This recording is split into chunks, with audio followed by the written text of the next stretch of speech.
Hello everyone, welcome back to my channel. আজকে নতুন আরেকটা দেশে স্টাডি অপরচুনিটি নিয়ে কথা বলবো। দেশটার নাম হচ্ছে আয়ারল্যান্ড। নর্থ ওয়েস্টার্ন ইউরোপের এই দেশটার নাম আশা করি কম বেশি আপনারা সবাই শুনেছেন। তো এই দেশটা পপুলার আমাদের মাঝে, বাট স্টাডি ডেস্টিনেশন হিসেবে অতটাও পপুলার না। যদিও প্রতি বছর বেশ কিছু সংখ্যক বাংলাদেশি স্টুডেন্টই পড়াশোনার জন্য যায়, এর পেছনে মেইন কারণটা হচ্ছে এটা কিন্তু লো টিউশন পেইং কান্ট্রি না। আয়ারল্যান্ডে পড়াশোনার জন্য আপনাকে হাই একটা টিউশন ফিস পে করতে হবে, তবুও স্টাডি ডেস্টিনেশন হিসেবে মোটামুটি পপুলার স্টুডেন্টদের মাঝে। কারণটা হচ্ছে এখানে পর্যাপ্ত জব অপরচুনিটিস আছে এবং ওয়ার্ল্ড ক্লাস লেভেলের এডুকেশন মেনটেন করে দেশটা, এবং উন্নত জীবনযাপনের আশায় এবং সেটেল হতে যারা চায় ইউরোপের একটা ইংলিশ স্পিকিং কান্ট্রি হিসেবে, সেই দিকটা চিন্তা করলে প্রতি বছর অনেক স্টুডেন্টই এখানে পড়াশোনার জন্য যাচ্ছে। তো অপরচুনিটিস অনেক আছে, এখানে অনেক স্কলারশিপও আছে। আজকে এই আয়ারল্যান্ডে টুকিটাকি স্টাডি অপরচুনিটিস নিয়েই আপনাদের সাথে কথা বলবো। তো শুরুতেই আমি যে কাজটা করি, দেশটার পরিচিতিটা একটু বলে দেই। আগে বলেছি নর্থ ওয়েস্টার্ন ইউরোপের একটা কান্ট্রি। এই দেশটার সাথে বর্ডার রয়েছে স্কটল্যান্ড, ইংল্যান্ড, ওয়েলস এবং ফ্রান্সের। এর রাজধানী হচ্ছে ডাবলিন, এবং এখানে যে কারেন্সি ইউজ করা হয় সেটা হচ্ছে ইউরো। আর এখানকার যে অফিসিয়াল ল্যাঙ্গুয়েজ, এখানে দুইটা অফিসিয়াল ল্যাঙ্গুয়েজ ইউজ হয়, একটা হচ্ছে আইরিশ ল্যাঙ্গুয়েজ আর সেকেন্ডটা হচ্ছে ইংলিশ ল্যাঙ্গুয়েজ। হ্যাঁ, ইউরোপের মধ্যে একমাত্র আয়ারল্যান্ডে অফিসিয়ালি ইংলিশ ল্যাঙ্গুয়েজটা ইউজ করা হয়। তো এটা কিন্তু বিগেস্ট বেনিফিট আমাদের ইন্টারন্যাশনাল স্টুডেন্টদের জন্য। আর ড্রব্যাক যদি বলতে চাই এখানে পড়াশোনার ক্ষেত্রে, প্রথম ড্রব্যাকটা হচ্ছে আয়ারল্যান্ড ইউরোপিয়ান ইউনিয়নভুক্ত country but not a Schengen country. So এখানে যদি আপনারা যেতে চান অন্য কোনো ইউরোপিয়ান কান্ট্রি থেকে, বা এখান থেকে সেনজেনে যদি ঢুকতে চান ট্রাভেলিং এর জন্য বা অন্য যে কোনো কারণে, সেক্ষেত্রে আপনাকে সেপারেটলি ভিসার জন্য অ্যাপ্লিকেশন করতেই হবে। 2 নাম্বার যেটা হচ্ছে, সেটা আগেই বলেছি, এখানে হাই একটা টিউশন ফিস মেনটেন করতে হয়, সেই কারণে অনেকেই দেখা যায় যেতে অনীহা প্রকাশ করে থাকে। Last but not the least, Ireland কিন্তু খুব বড় একটা কান্ট্রি সেটা বলবো না। এখানে ইউনিভার্সিটির সংখ্যা তুলনামূলকভাবে অনেক কম, যার কারণে দেখা যাচ্ছে যে আপনাদের পছন্দসই সাবজেক্ট খুঁজে পেতে একটু বেগ পেতে হতে পারে। আমি কয়েকটা ইউনিভার্সিটির নাম বলে দিচ্ছি, এখান থেকে আশা করি আপনারা আপনাদের পছন্দসই সাবজেক্ট খুঁজে পাবেন। প্রথম ইউনিভার্সিটিটা হচ্ছে Trinity College Dublin, then University College Dublin, University College Cork, National University of Ireland Galway এবং ইউনিভার্সিটি অফ লিমেরিক। এই ইউনিভার্সিটিগুলোতে মোটামুটি রিজনেবল টিউশন ফিজে আপনারা মোটামুটি সব সাবজেক্টই পেয়ে যাবেন। এর বাইরে আরো 2-একটা ইউনিভার্সিটি আছে, কিন্তু সেগুলোতে দেখা যায় যে টিউশন ফিস একটু বেশি হাই হয়ে যায়, সে কারণে আমি সেগুলো আপনাদের সাজেস্ট করছি না। টিউশন ফিসের ক্ষেত্রে আন্ডার গ্রাজুয়েট প্রোগ্রামে ইউনিভার্সিটি এবং প্রোগ্রাম ভেদে আপনাদেরকে 9,500 থেকে 25,000 ইউরোস পার ইয়ারে টিউশন ফিস বহন করতে হতে পারে। পোস্ট গ্রাজুয়েট তথা মাস্টার্স এর ক্ষেত্রে টিউশন ফিসটা প্রায় 10,000 ইউরোস থেকে 35,000 ইউরোস পার ইয়ারের মধ্যে আপ ডাউন করে। লিভিং কস্টের কথা যদি বলি, তাহলে ইয়ারলি হিসাব করলে আপনারা 10,000 ইউরোস থেকে 13,000 ইউরোস পর্যন্ত আপনাদের পার ইয়ার লাগতে পারে। তো মোটামুটি 900 থেকে 1,000 ইউরোস পার মান্থ, এটা আপনারা ধরে রাখেন, এটা আপনাদের লিভিং কস্ট বাবদ চালাতে হতে পারে। এবার একটু ইউনিভার্সিটিতে অ্যাডমিশন পাওয়ার জন্য মিনিমাম রিকোয়ারমেন্ট কেমন লাগে সেই দিকটাতে আসছি। শুরুতে আন্ডার গ্রাজুয়েটের ক্ষেত্রে বলি, সুখবর হচ্ছে আপনাদের 13 ইয়ার্স স্টাডি এক্সপিরিয়েন্স লাগবে না, আপনারা 12 ইয়ার্স স্টাডি এক্সপিরিয়েন্স দিয়ে অ্যাপ্লাই করতে পারবেন। মিনিমাম রিকোয়ারমেন্টের ক্ষেত্রে বলা আছে এইচএসসি অথবা যারা ইংলিশ মিডিয়ামে পড়েন তাদের জন্য এ লেভেল কমপ্লিট থাকতে হবে। মিনিমাম সিজিপিএ রিকোয়ারমেন্টে বলা আছে 4 আউট অফ 5।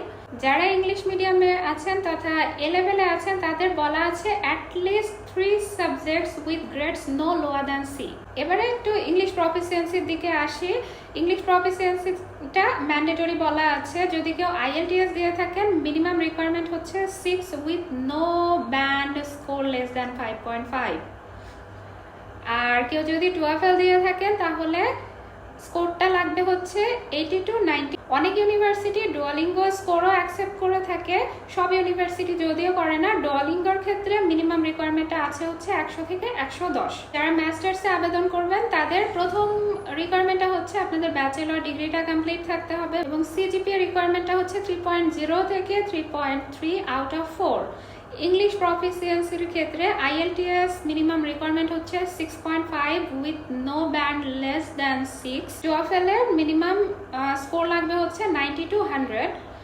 আর অনেক ইউনিভার্সিটি ডুওলিঙ্গো এবং পিটি একাডেমিক স্কোরটা অ্যাকসেপ্ট করে থাকে।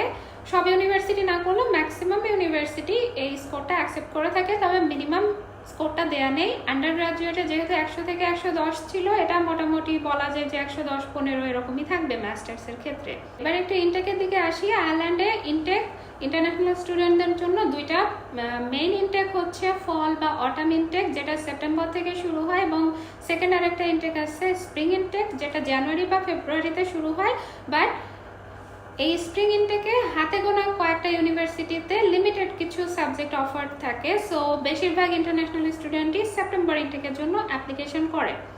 তো অ্যাপ্লিকেশনটা কখন করবেন সেটা যদি বলতে চাই, তাহলে আন্ডার গ্রাজুয়েটের স্টুডেন্টরা অটাম ইনটেকে তথা সেপ্টেম্বর ইনটেকের জন্য অ্যাপ্লিকেশন ডেডলাইন হচ্ছে ফেব্রুয়ারির 1 তারিখ, এবং পোস্ট গ্রাজুয়েটের ক্ষেত্রে ডিসেম্বর থেকে মে বা জুন পর্যন্ত অনেক ইউনিভার্সিটিতে অ্যাপ্লিকেশন চলে।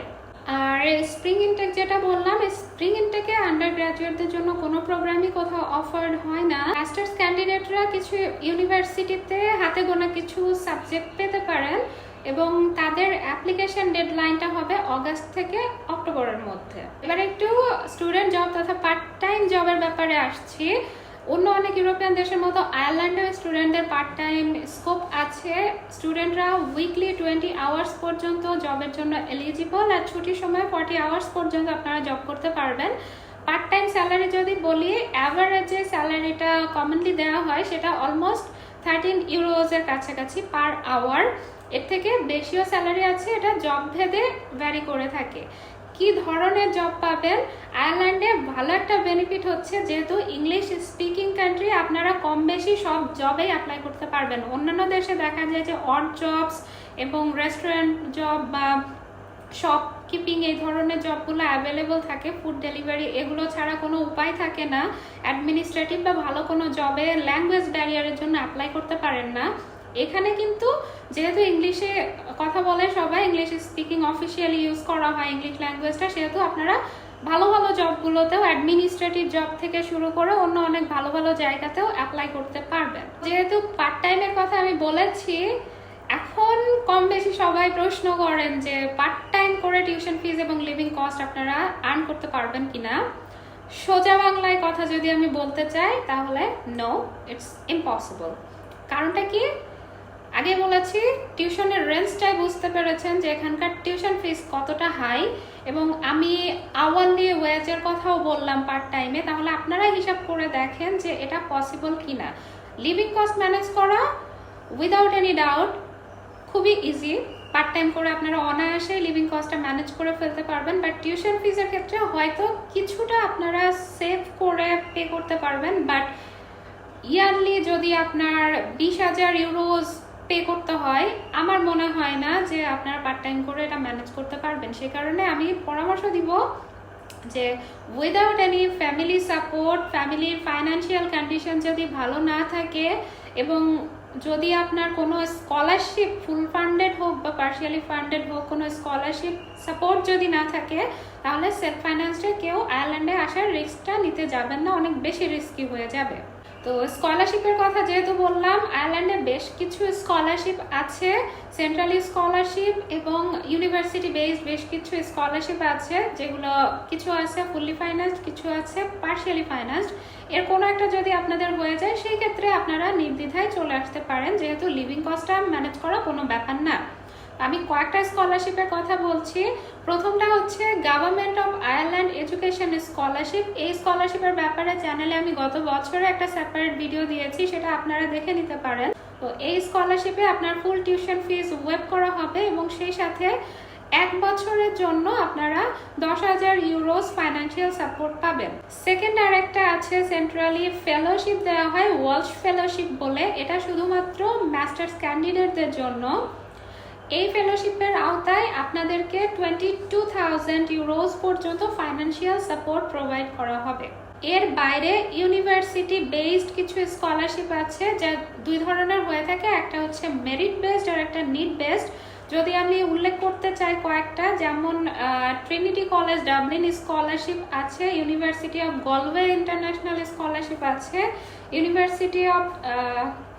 University College Dublin global excellence scholarship আছে। এই সমস্ত স্কলারশিপে ফাইন্যান্সিয়ালি কিছু সাপোর্ট দেওয়া হয়ে থাকে স্টুডেন্টদের, অথবা টিউশন ফিস কিছু পার্সেন্টেজ বা ফুললিও ওয়েভ করা হয়ে থাকে। এবার একটু ভিসার অ্যাপ্লিকেশনের ব্যাপারে আসি। ভালো ব্যাপার হচ্ছে আয়ারল্যান্ডের ভিসা আপনারা ঢাকা থেকে অ্যাপ্লাই করতে পারবেন, এবং রেশিওর কথা বলি যদি, তাহলে আয়ারল্যান্ডের ভিসা রেশিও যথেষ্ট ভালো। তো ঢাকাতে আপনারা ভিএফএস গ্লোবালে ভিসা অ্যাপ্লিকেশন ড্রপ করতে পারবেন, সেখান থেকে আপনাদের ডিসিশন দেওয়া হবে। আপনার যদি সব ডকুমেন্টস ঠিক থাকে তাহলে ভিসাতে কোনো প্রবলেম হবে না। নেসেসারি ডকুমেন্ট যদি বলতে হয়, তাহলে আপনাদের লাগবে হচ্ছে ইউনিভার্সিটি থেকে লেটার অফ অ্যাকসেপ্টেন্স লাগবে একটা, আপনার ভ্যালিড পাসপোর্ট লাগবে, ফটোগ্রাফ লাগবে, সেই সাথে আপনার সকল একাডেমিক ডকুমেন্টস, আপনার language proficiency score, SOP, CV, এই সমস্ত ডকুমেন্ট লাগবে। এর বাইরে যেটা সবথেকে জরুরি বিষয় আপনারা সবাই জানতে চান সেপারেটলি, সেটা হচ্ছে ব্যাংক স্টেটমেন্ট।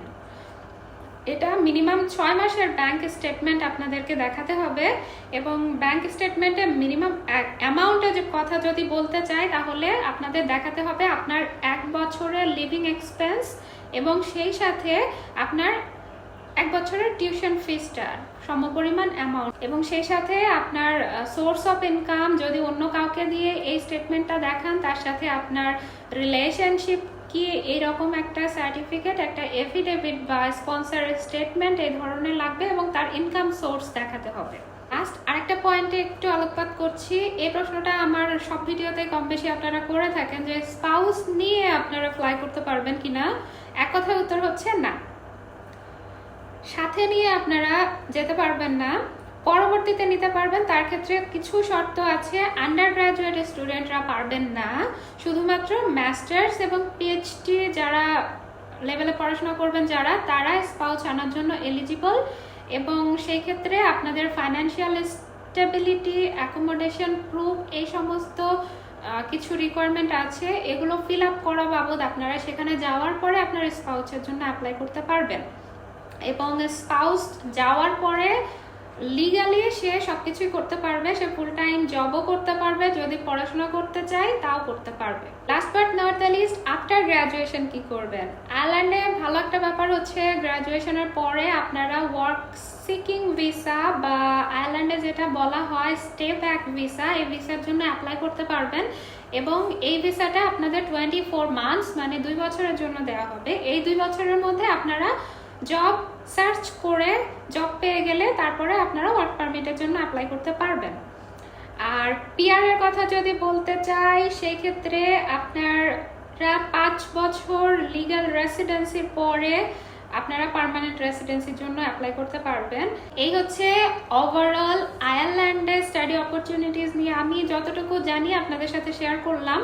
কারো যদি এর বাইরে কোনো কিছু জানার থাকে তাহলে আপনারা কমেন্ট বক্সে কমেন্ট করতে পারেন, আমি চেষ্টা করব আপনাদের যথাসাধ্য সাহায্য করার। তো ভিডিও আজকের মতো এখানে শেষ করছি। আপনারা সবাই ভালো থাকবেন, সুস্থ থাকবেন। আল্লাহ হাফেজ।